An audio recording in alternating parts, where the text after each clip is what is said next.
hata auendani nayo na umekubali tu. Unafanyaje shoga yangu? Tafanyaje shoga yangu, na ndo nimeshaolewa tena. Kweli niache ndoa kwa ajili ya mtoto? Hapana, sikushauri uache ndoa. Ila kile kichwani mwako shoga yangu. Haya, mimi ngoja niondoke. Ndio naondoka? Ndio naondoka shoga yangu. Sasa nitaongea nini kingine shoga yangu? Karibu basi hata ndani ndugu yangu. Mama tumeishi hapa nje. Sikai ndugu yangu. Ngoja niwahi nyumbani na majukumu. Ni kitendo kufanya mimi sipenda wala nini. Wewe kumleta mtoto pale wakati mimi sina kazi bwana. Nimeshakwambia subiri kwanza mpaka mimi nipate kazi. Alafu yule mtoto mimi nitakuja kumfuata mimi kwako. So wewe uje umlete kwangu. Ona ushaharibu kila kitu. Yaani hapa nyumba sasa hivi haikaliki. Mimi mwenyewe sasa hivi mimi naanza kupiga tizi hapa.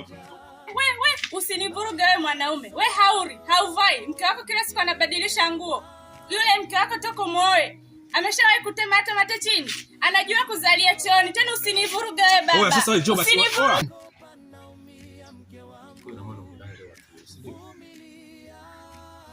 Kwa sababu ya swala lile dogo.